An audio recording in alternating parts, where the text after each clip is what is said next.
So in this video tutorial, what I want to do is go through and show you how to pull off long profiles and cross sections.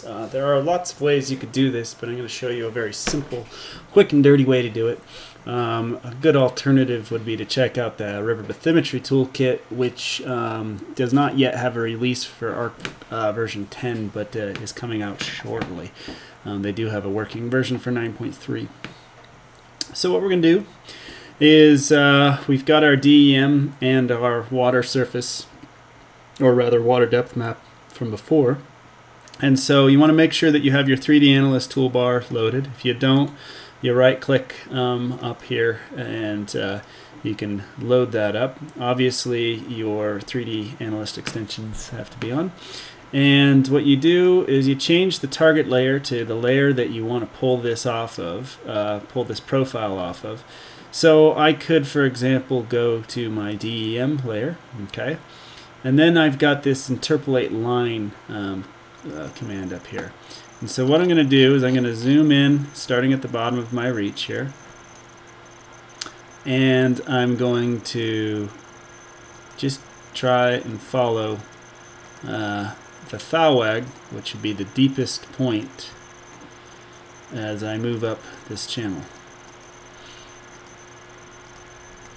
This doesn't have to be exact for our purposes, but I'm going to try and do a good job. You can see here we're having a 1 meter resolution DEM. Is limiting where that channel becomes quite narrow. Now I've got this horrible choice to make. What thread do I want to move upstream on? I'll use this thread over here. And then I'll get back out into the deep part of the flow. Moving up through the channel. Okay, now I'm going through a little sequence of beaver dams at the very top, and then this will be the top of my feature. And so if I zoom back out to the whole reach, I can see I've got this black line, which is not a shapefile or a feature class. What this is a little, what do they call them? I think it's called a drawing feature or something. But once I've got that line on there, I can go and I can pull off a profile graph. And so pulling off a profile graph, take it a second to calculate it. Now I've got a longitudinal profile starting at the bottom and going all the way up to the top. And so most of these spikes, some of these are probably beaver dams, the spikes that I'm seeing. Some of them could be because I didn't draw my line very well, but basically I've got this overall trend and I'm seeing probably deep pools above dams, and then where there's another trend I might be seeing pools and riffles, for example. And so that's an example of a profile. So if I wanted to change the properties of this, you guys have played with this a little bit, I right click on it and I can change the properties. I can also export this, and so if I export this, I can export it as a picture, or I can just say, no, you know what, I want the data.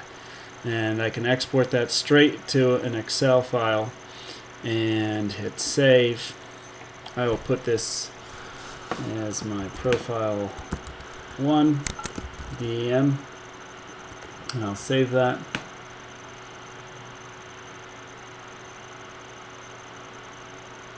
And I think that's saved. Let's just go double check.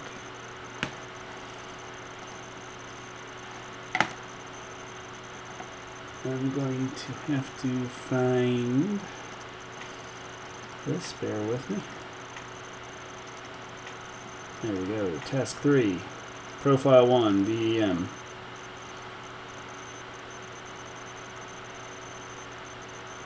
Open that up in Excel, and basically what I've got here are my distance along that line, okay, and then this column is the elevation at all of those. So I could plot that up and make a profile in a program outside of that, okay. So that's quite useful. I can use the same tool if I want to pull a cross section, say across a valley. So I could look at a cross section there, and I could draw my profile graph, and then I would have my cross section, and we can see it going across these two channels here, this big high surface up top there, and then it comes over to the edge over here. Okay,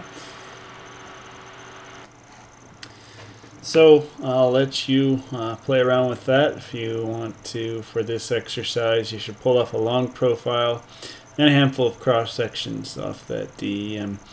For extra credit, you could overlay a profile of the water surface topography, for example, if you can figure that out. And that concludes this video tutorial.